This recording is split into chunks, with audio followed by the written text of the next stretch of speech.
If the scriptures are placing an importance on your mind, then how could it possibly be a bad thing for you to want to get your mind to a more healthy place? In today's episode, we're talking about faith, mental health, and life, how they intertwine in parenting, homeschooling, and personal growth. We're joined by Hayley, a pastor's wife, prominent figure in the church, and our friend to explore navigating doubt, finding peace in difficult seasons, and using faith as a foundation for emotional well-being. It's really hard to make friends. It's so hard to find people I can connect with, but there's this amazing thing that happens in the church when it's functioning the way that it should be, where you can walk in and go to a small group and automatically have 10 friends. Psalm 121 says, I lift my eyes up to the hills. Where does my help come from? My help comes from the Lord, the maker of heaven and earth.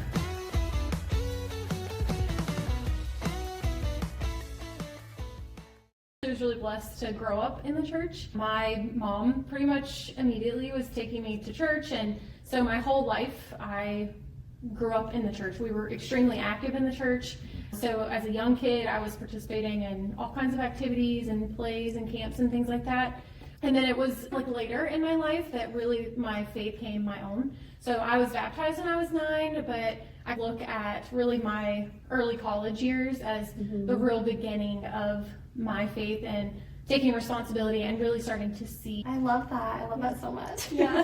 And it's great that you grew up in the church, so you had this foundation, but then you went out on your own as an adult and you were able to find what that meant for you and now what that means for your family. So you've had a really strong foundation for a while, which is amazing. Yeah, for sure. I think it's one of the really cool things about that is thinking about all of the ways that all those people poured in that even in certain periods of my life, maybe even my parents didn't see the fruit of. But then later on, like you were saying, there was a deep foundation laid there so that then when I started getting into the Word, there's a lot of knowledge that was there. It was almost like it was like activated, that people had been faithful to pour into me that God then used to draw me to Himself later in my life. I like those seeds are planted and then you read it again and you think, oh, like so-and-so told me about this, or maybe you don't even remember where it came from, but something is just popping off the pages. It's all of those like building blocks of time. You may not even remember, but it's in there somewhere. Yeah, that has to shape a lot about how you parent today, I would imagine. Yeah, I think it gives me a lot of hope, right? Like even in seeing in my own life that if there's not fruit that I'm seeing from all these things that I'm pouring in, that doesn't mean that the Lord will not be faithful to show different ways later on where that fruit is happening. So I think it gives me a lot of hope in that. I think it gives me a lot of purpose in bringing my kids each week, even though I don't know what the Lord has planned for their lives, allowing my kids to experience the blessing of the body of Christ. And even though I don't know exactly what those impacts will be, I do know that they're bringing about good things, good foundational values in their life. How do you think that your walk has influenced the way that you go about parenting? Oh goodness, so much. I think it's, everything. I think about in Deuteronomy when Moses is talking to the people and he's saying, be about teaching your kids that it's your job to share not only who God is, but what He's done. And you're doing that when you walk about the way and when you lie down and when you rise up. So all the time you're doing that. That combined with the ideas in the Great Commission, where Jesus Himself says, go and make disciples. The very first place that happens is in our home. I think that those two things together lead to faith impacts really every part of our parenting and the temperature and the culture of our home. Absolutely. It's kind of like when they say your kids aren't always going to listen to what you tell them to do, they're going to watch everything you do. You're making these decisions, or even they see that you're in the Word, or that you're teaching other people, or that you're bringing them to church. It's not even just them doing it, they're watching you. If anyone says a bad word, all of a sudden the kid is repeating it, they will follow what you're doing. And so I think it's beautiful that you're raising them like that. Yeah, it's wild how they just pick up on everything. They do. And a lot of times it's the not great stuff, right? Like it's the bad word that they're picking up, and you're like, of all the things that even like the gospel gives us great hope in that, right? That because of Jesus and what He has done for me, that when I do slip up, when I say something I shouldn't, when I react in frustration or anger, that gives me an incredible opportunity to look at them and say, Mommy's not perfect either, but provides this ability to be humble in a way that is unique. It's more how you handle it, right? Okay, I made a slip up or I messed up. Here's how Mom handles that when it happens, because they're going to mess up. Everyone does. It's great because then here's how I handle it, here's my viewpoint on it, here's what I do when that happens, and then they have that to go on. Yeah, for sure. Yeah, it's interesting when you become a parent, you really learn what sacrifice is about. Yes. I'm curious to hear how you've been able to, as you've navigated that parenting journey, how you've been able to make sure that you are taking care of yourself. And how do you find that balance between homeschooling children and raising them to be Christ followers and productive members of society, and then also balancing yourself? I think that balance, we're always searching for that, right? In certain seasons, we do a better job of balancing those things than in other seasons. First and foremost, it comes with being in the Word. Just relying on Jesus really truly is kind of the foundation for all of those things. And for me to find the comfort and the equipping and all of the things that I need to be a good wife and mother, that I've got to start there in the Word of God and what He calls me to. And then that then moves forward into prioritizing for myself. I want my kids to see that all of these things are not going to lead to perfection. Being in the Word and being at church and being in community with other believers isn't going to lead to perfection, but it does lead to accountability. Have you seen examples of that play out in your kids' lives when you're homeschooling them or they're interacting with other people? It allows us the opportunity to approach things from a biblical standpoint. When your kid is at school and he's getting treated a certain way, or someone's making a different choice in their family than yours, it gives you the opportunity then to go back and say, let's see what the Bible says about this, and let's see how we need to handle this the way that God tells us to. And other families have the ability to make their own decisions, but that for us, we're going to come back to the scriptures on these things. Yeah, and I think that's so important because we have this ever-changing world where things are always changing all of the time, and perspectives and viewpoints are changing. So I think showing them here is something that is not going to change ever, and you will always have it to come back to. And that is one of the best gifts that you can teach your children, because there's nothing else in the world that they can hold on to like that. They know, okay, I always have the Word. I can always get back into this, and He's always there for me. And I think it's so amazing that you're giving that to them. Yeah, that's the goal. So homeschooling has become very trendy on social media. And I'm sure you see some of the reels of the moms that are in dresses and their hair is perfectly done and they're baking. And I'm sure you have days like that, but... Yeah, sometimes.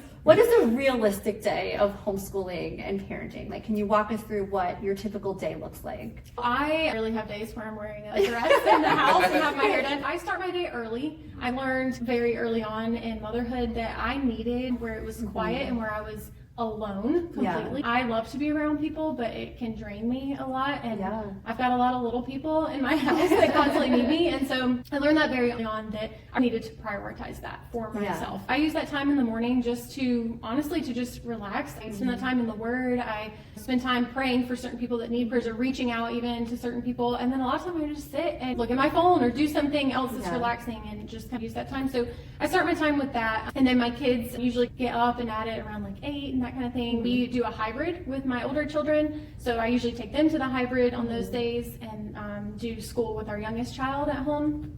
On the days that we don't have that, we just do work. The big thing that I push with the kids is, look, we work and then we play. That's how it'll be for most of your life. You will need to work and then you can play. And so we work really hard for a couple of hours and get our schoolwork done, and then we play. I want them to have a lot of time outside. I want to have the ability to do things that I need or want to do. It changes here and there, but it changes because of the freedom that it allows us. That homeschooling really does give me the freedom to, even on a weekday, to have meetings with people and things like that, that if I was having to coordinate pickups and drop-offs, it would be a little harder for me. You were not homeschooled, correct? No. Tell us how you got into the homeschooling world. I was not homeschooled. K-12 was at a public school, the best public school, but overall I really loved school and I loved learning and things like that, so I don't look back and think, oh, that was the worst, and so that's why. But my husband, he was homeschooled for a portion of his education and loved it, looks back on it very fondly. My mother-in-law is an amazing woman, and she was just fantastic at not only homeschooling them, but also just loving them in the day-to-day, and I loved the opportunity that offered me. Originally, when our youngest was about to go to kindergarten, my husband was very much like, let's homeschool, why wouldn't we? And I was like, no, we're not going to do that, actually. I am not going to do that. Let's homeschool. You're telling me. Exactly. Like, I'm going to be doing it. And so I actually enrolled him in 2 of the charter schools in our area. He got into both of them. I was thrilled. It was the best thing. And all this time, I didn't really know. My husband, behind the scenes, was praying that my heart would be changed on that. And we went to the orientation. I just came out and I was like, I think we should homeschool. He's like, okay. Yes, saying this the exactly. whole time. Can you recall what was the thing that changed your heart there? No, and that's the crazy thing, and that's why Yeah. after the fact, I really do think that it was just the Lord. I didn't know why. I had no reasons. We went in there, and I loved the principal. I loved the teachers. I loved the building was like brand new and so cool. Yeah, there was no thing, but I remember so vividly, even to this day. I'm the door. I sat down in the car, and I just looked at him and said, "We're going to homeschool." Yeah. I truly do believe just God at work, changing my heart. Really opening the door to something that would be such a blessing to me that originally I was saying, no, thank you. Yeah. And that it was that heart change that opened the door to now we're 9 years into this thing. What did you do to prepare to go on that journey?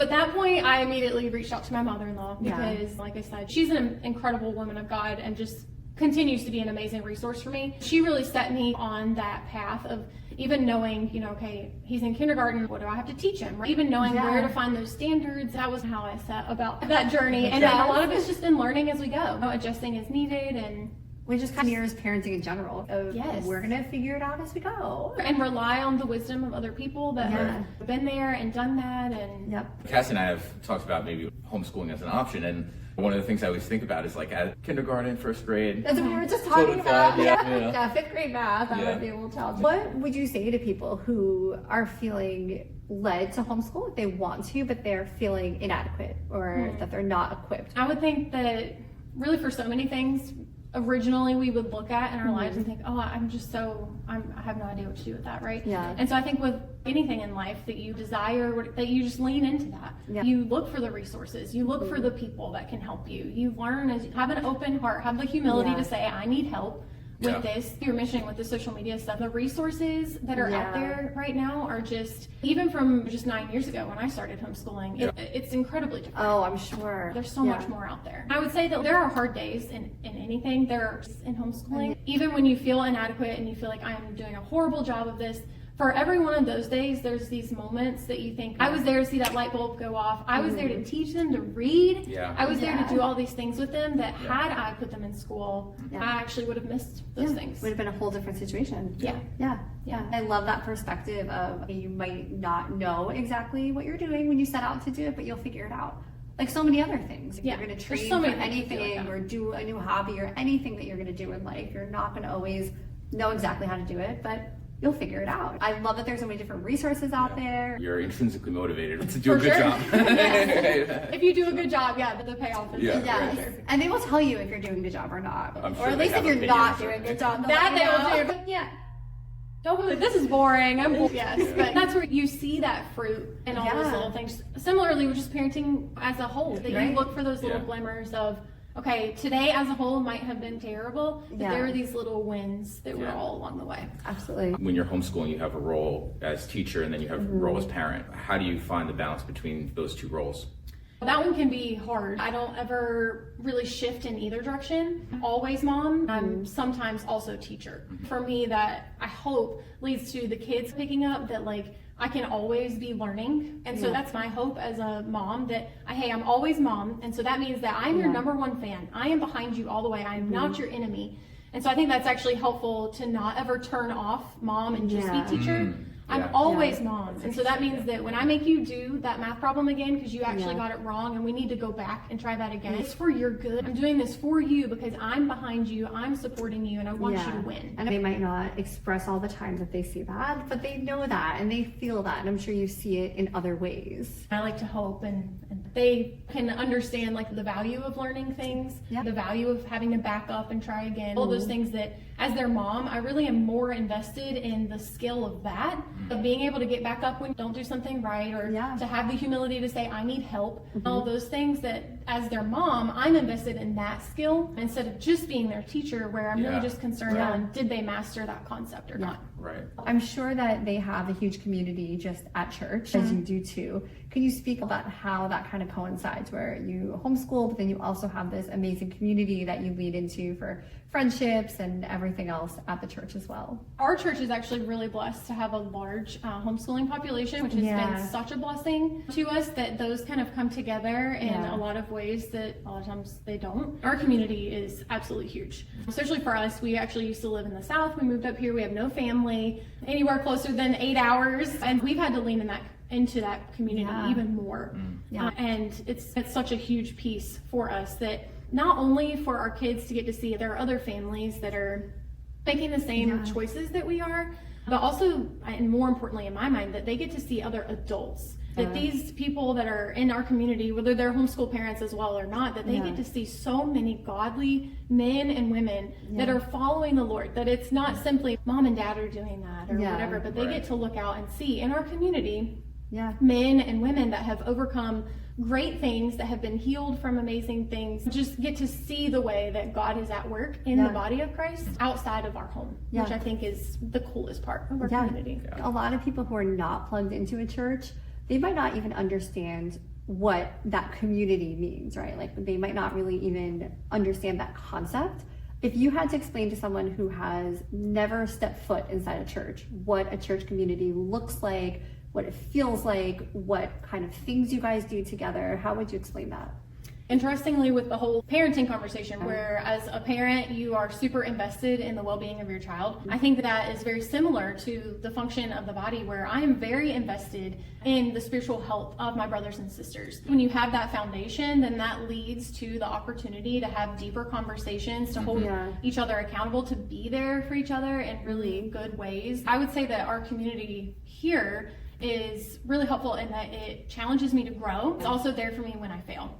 Or when I'm just in need. We've had so many just emergencies, broken bones, and surgeries that needed to happen and things like that.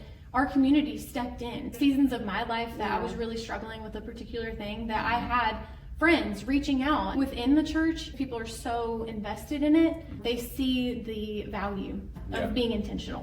Right. Speaking on the mental health, how do you see that community helping people that are part of the way that the church kind of, when it's functioning as it should, steps into those seasons? And so I think even just reaching out to one another and having true hope to offer to people in dark seasons, and being able to serve them in a way that, yes, they're serving that person, but they're also serving God, and so they're serving something that's bigger than themselves. I think it provides a bit of motivation to really care about those things, certain issues around mental health. One of the biggest things that I see with people in their tough seasons is they want someone to listen, and they want to know that someone is supporting them. So listening to them and praying for them, that's something that all of us, no matter what our giftings are, we can do that for our brothers and sisters, no matter what.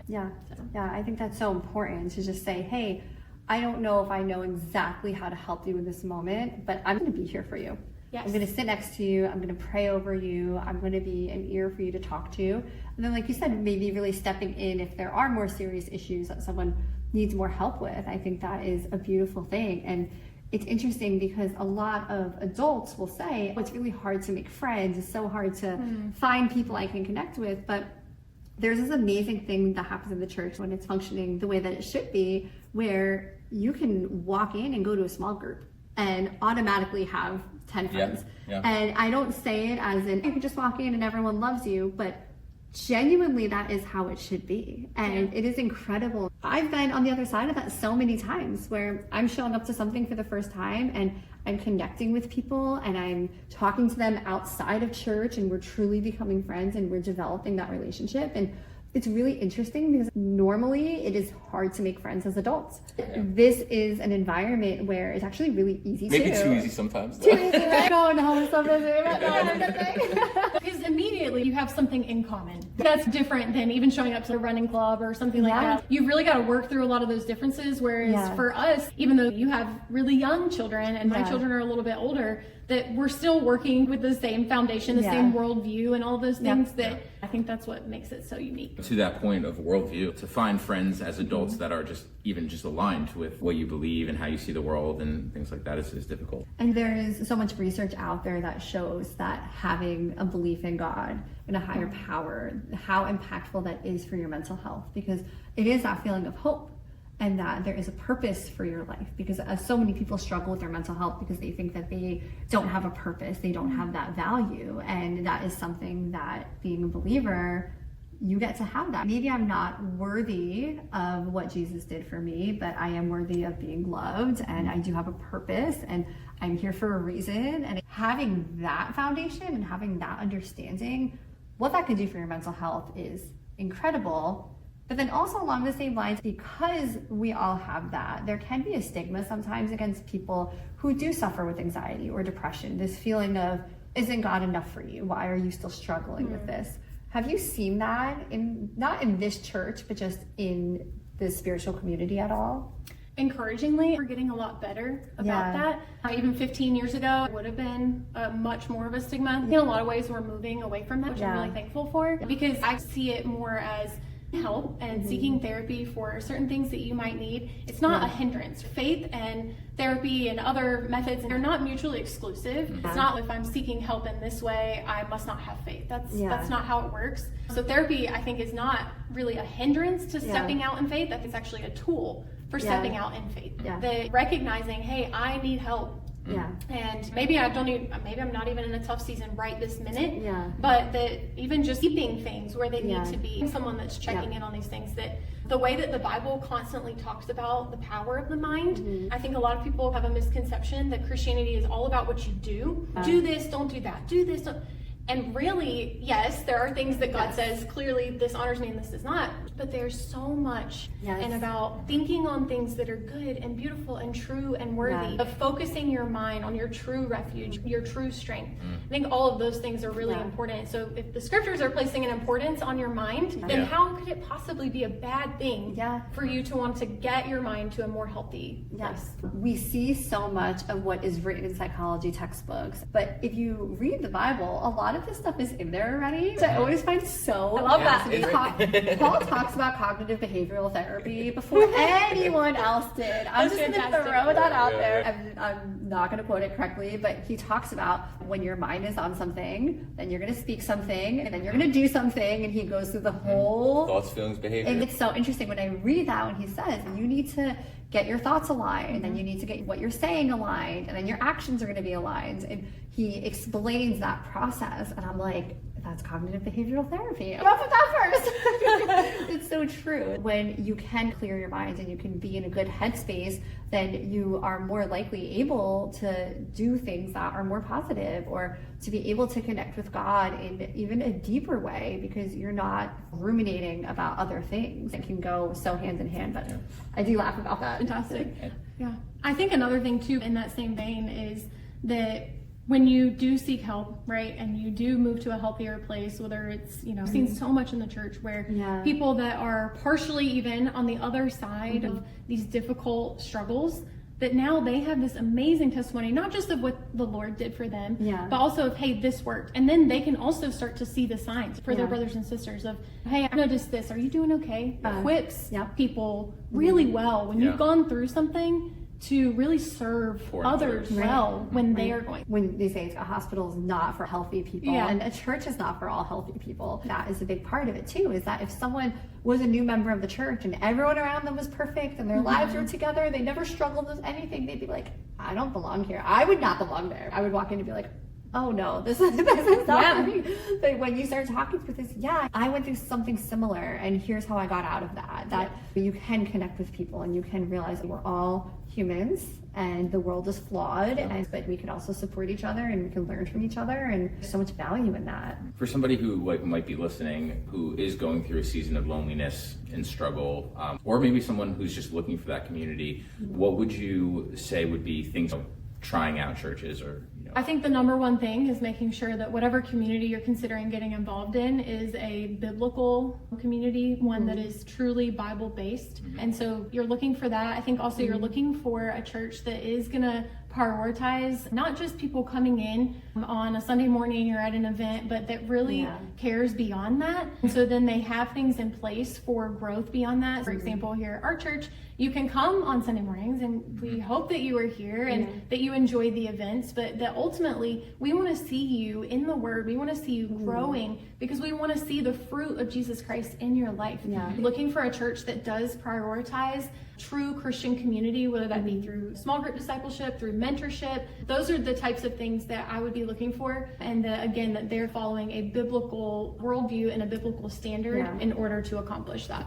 For someone who is not a Christian, and they have no connections to any church, they have no idea where to even start, and maybe they don't want to go to church yet, but they're feeling some sort of pull. They're feeling like, okay, I want to connect with God, or at least be curious about who he is. What would you say could be a good just first action step for them? I feel like I'm beating the same drum over and over again, but to just open the Word of God. Yeah. And so even if someone was a Christian and they was not a Christian, they don't have a Bible or whatever, there is an ESV study Bible that you can buy off Amazon and in the comfort of your home, open it up. So I do recognize and can sympathize with the fact that it can be a lot to step out and try a church, especially if you haven't been familiar with the church or you're not a believer. But that's something that you can do in the privacy of your own home. And then the second thing would be to reach out to someone that they do know. If they know someone that is involved in a church or in a community of believers, to just reach out to them and say, do you want to meet for coffee? And that's a lot less scary than saying, can I come to church with you on Sunday? And the hope is that they'd eventually get there, but that you can take kind of these immediate baby steps that can get you on your way. Because that's what people need sometimes. They feel that intimidation of it has to be all or nothing when they are feeling that pull of, hey, you should do something here, just not sure what that is. So I love that. Go on Amazon, get a Bible, even the Bible app you can start with, but I know having an actual Bible is nice. For someone who maybe never even opened the Bible, like where would you recommend that they start? Yeah, that's partly why I recommend the ESV Study Bible. It has some really great commentary that's at the bottom. That as they grow in their walk, I would recommend them studying it for themselves prior to reading that commentary. But when you aren't a believer yet, or maybe you're a brand new believer, a tool is so helpful because there are a lot of deep and sometimes difficult to understand truths in the Word of God. And so I think that can be really helpful to just have a little bit of a direction to go. The other thing is to start in the Psalms, particularly related to like mental health and emotional health. The Psalms are great for that, of seeing example after example of people that are in desperation, that are in suffering, that are in difficulty, and what they're doing is they're crying out to God. So they're a great place to start and to learn the attributes of God, who God is, what his character is, but then also to see, okay, how did people respond to God? And that there's nothing wrong with crying out to God in need. I think if someone had never opened the Bible before and they went into Psalms and they started reading it, I can't imagine a situation where that is not transformative. I can't imagine that. And I think it's so amazing that so long ago, and it's still relevant. We all still struggle with the same thing. So that it's interesting that you brought up starting there, because I think a lot of people are taught from a young age that the Bible is kind of like fables and maybe not fairy tales, but kind of stories of how to be a good person. It's one of those people who was taught that. And when I decided to open the Bible the first time, got a regular Bible, opened up page 1, started reading.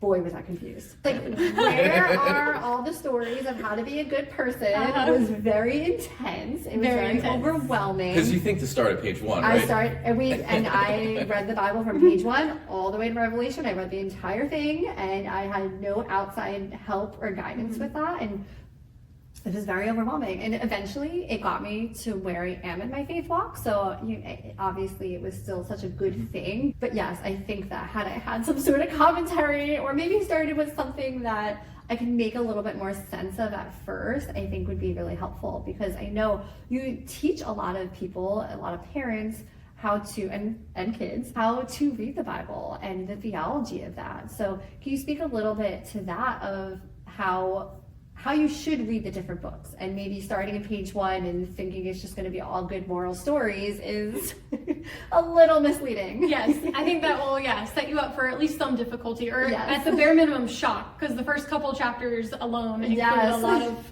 difficult things in those chapters. But I think one of the main things that I try to get people to see right off the bat is that the Bible is a book about God. So the Bible is not a book about Moses and Abraham and David and all of these people. They're in there, but ultimately the scriptures are about God.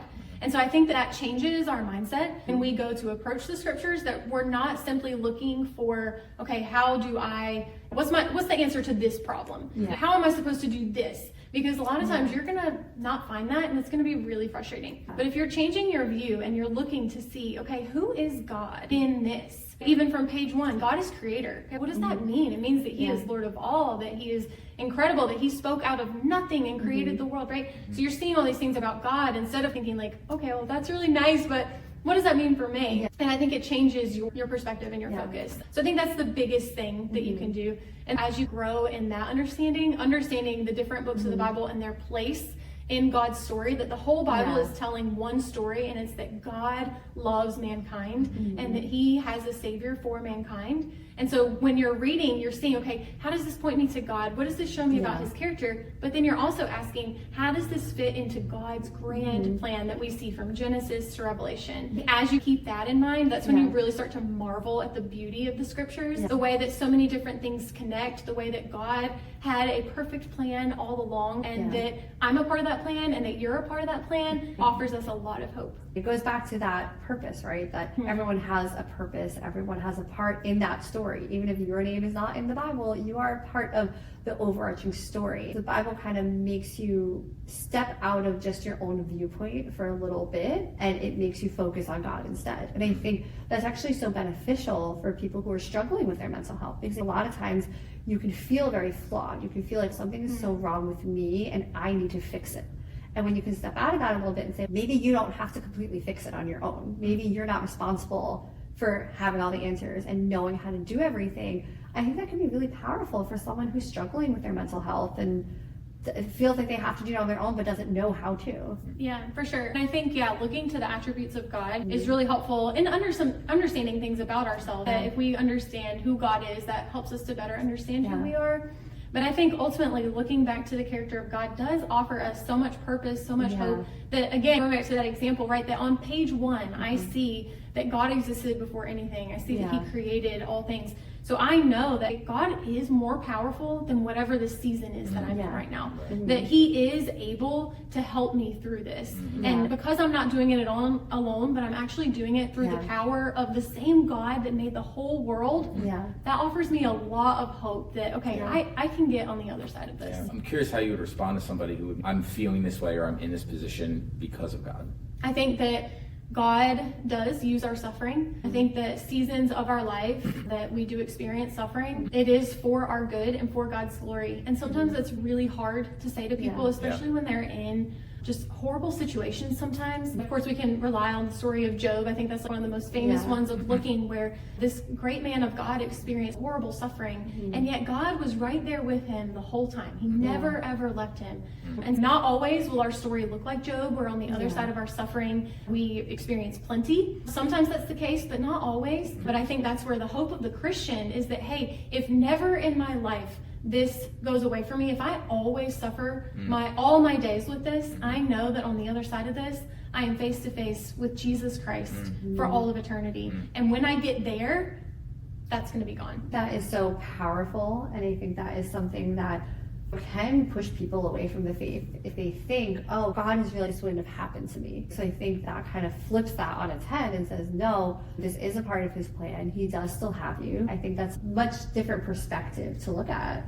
And I can think back on times in my life that have been difficult, and it's 2020, right? So you can always look back and see, oh, like there was a kind of a purpose behind that. Yeah, absolutely. Yeah. There's different types of suffering. There's things that happen to people that are completely out of their control. You are diagnosed with something. But there are also things that people go through because of choices that they're making, or maybe because they're not living their life in a certain way. And I think that sometimes that can be really hard for people, because they might look at, okay, I'm in this position because I made certain decisions or because I was living a certain lifestyle. And a lot of times that can contribute to mental health issues. What would you say to someone who feels so guilty that they lived a certain way, or that they engaged with certain things, that they feel like, I can't even be near God, I can't have a relationship with him because I have done all these things and I am not even worthy of that type of relationship in my life?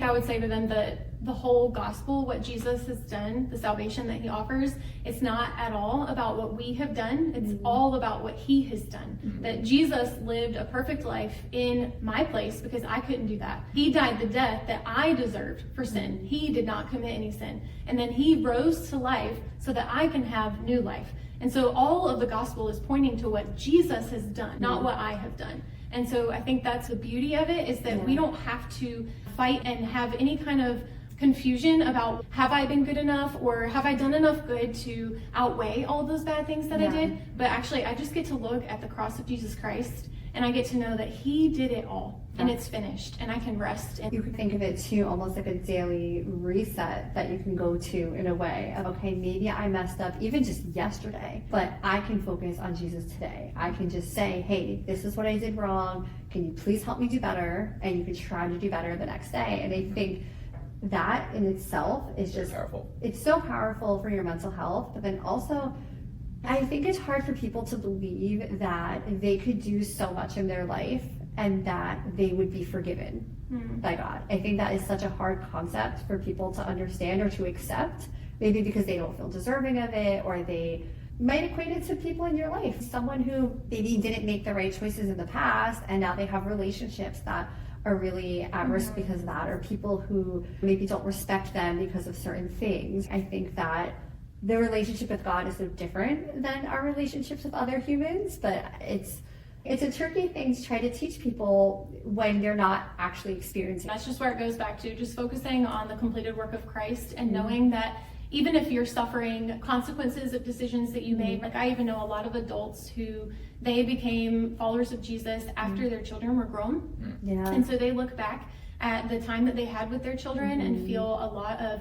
guilt and shame and things like that. We're not raising their kids up and their kids are not following the Lord. That resting in the time is not up until it's up, right? That you can continue to pray that God brings healing and restoration to those relationships that you may have ruined or that may be ruined because of something that you did. So the time is not up until it's up. And then also that there's always hope in those things, that as you even maybe experience some consequences of the decisions that you've made, that you can know, okay, the ultimate consequence that I deserved for doing that was death. That's what I deserved. And Jesus suffered that in my place. So while we will absolutely suffer consequences for decisions that we make here on earth, we can rest in knowing the ultimate consequence that I deserved is paid for in full. I think that's so beautiful. And the more that people do get engaged with the word and their community and they're in church, I think that becomes an easier concept to understand. But I don't know that everyone will fully feel that. I know even like from personal experience, right? It is a struggle to say, yes, I'm forgiven for certain things, or that you are loved every day, because I think our emotions can just change so often that our relationship with God can feel very much like our relationship with other humans, right? Some days you might feel really close with him. You might feel like he's got me today, but then a week later you might feel a little more distant or maybe guilty or whatever that feeling is. So I think people understanding that a relationship is going to end.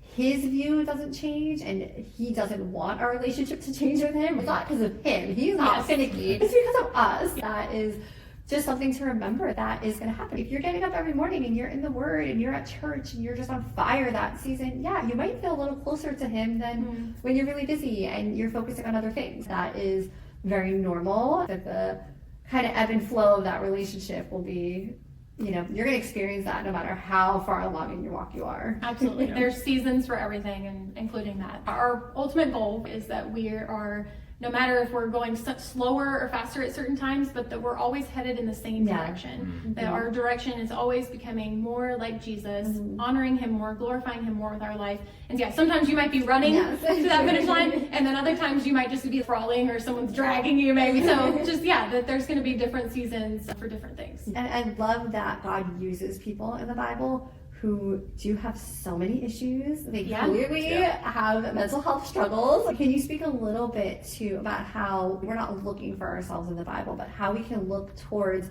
really flawed people that he's chosen, and how that can give someone comfort if they feel like, I'm really struggling, that there's some sort of maybe a relationship that they can see themselves a little bit in the character of the people that he chooses. I think it offers incredible hope. Not one of the men that were chosen by God to carry forth his message or to lead his people, not one of them didn't sin. They were all sinners, and some of them really struggled with serious things that were really, really big problems. That in and of itself gives us hope that when I look at that, I can see, okay, I am a sinner too, and so there's hope for me that God could actually use me. That's crazy. Yeah. I think the other thing is that seeing each of those pieces, again, pointing to Jesus. We look at David, who was a king for God's people and was blessed by God and favored by God.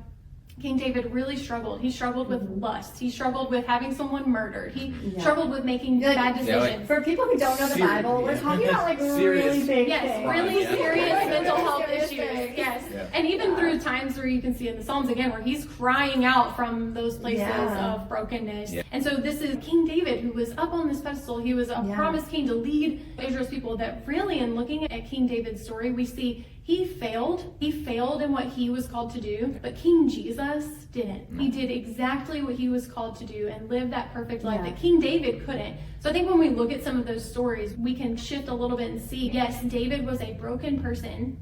God used him greatly. Still to this day, God spoke his words through David. We still read them today. We're still talking about him. Right. Still talking about him. We'll be talking about him for a while yet. Yeah. And yet, so we can look at that and we can say, okay, I can see myself, my own brokenness in this. God used that person greatly. And ultimately, I know that I am not Jesus. So I look to him. I look to him in all of my failures. Yeah.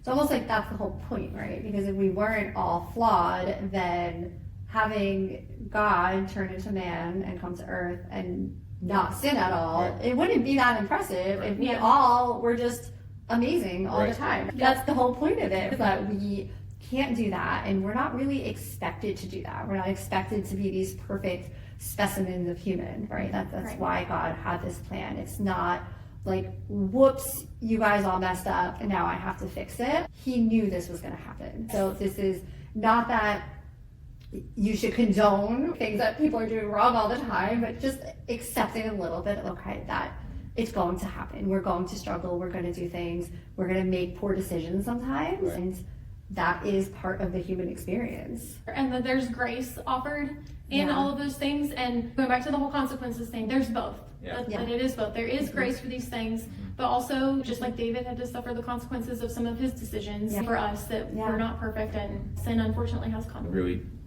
the main thing of this is that actions in your past and don't necessarily define you. That it does relieve some of that pressure of I have to be perfect and I can start over. And that's why I think that it's almost like there's two different buckets. You have your personal faith and then you have your church community. And blending those two together is so beautiful. And then blending that together with any mental health treatment that you have, I think everything together can just lead to such a more peaceful life. People might not always realize how impactful the church can be on a mental health walk. Going back to that feeling of, I'm struggling with this, so I can't be in this environment. And it's like, no, this is the environment for you. And it is so incredibly helpful. And there's so many resources that the church can offer. I'm curious, what kind of resources do you see churches offering people who are struggling? One of the key things is the pastors are available. I see that all the time, and even for myself, recommending. It kind of feels like something you should go ahead and reach out to a pastor to speak with. So we offer that. And then also just the equipping tools that the church at large offers now on those topics, but then just across the board for marriage, for parenting, for how to conduct yourself in the professional world. There's just so many resources in that vein that I think as you start to learn with those things, it connects with all of the mental and emotional health. So I see the pastors. There are so many books, good biblically based books that can help to understand. And I think, again, the community is one of the biggest things. I think one of the most dangerous things for people that are struggling is for them to be alone. Do you have any verses that are particularly close to your heart when it comes to helping lift out of a place where maybe the season's not going so well? Psalm 121 says, I lift my eyes up to the hills. Where does my help come from? My help comes from the Lord, the maker of heaven and earth. That is one that I go back to all the time. Because when you're in a difficult season, to think, okay, my help is coming from the maker of heaven and earth. That really helps to shift your perspective on things. It really has much better help. I know. What better refuge and help could you look for? I really love that one. It's one that just comes to mind over and over. Psalm 46 is another one that speaks greatly to God being our refuge and our strength. And really, there's so many different verses in Scripture, again, that The Bible speaks a lot to your mind. And so there are lots of verses there on focusing your mind, on renewing your mind, transforming your mind, meditating on the good things of God instead of the things of this world. Yeah. So that's definitely what I tend to lean into when I get into a difficult season. Well, this has been an amazing conversation. Is there anything else you feel like you wanted to add to the conversation, or anything you feel would be important for people to hear when they're trying to use their faith or their community as a resource when they're struggling with their mental health?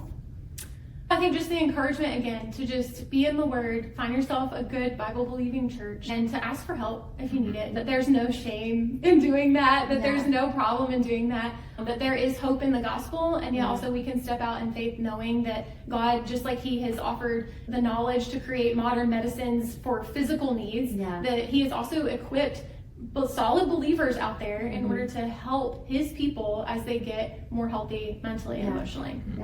Thank you so much. Thank you so much for having me. This is so much fun. This was great.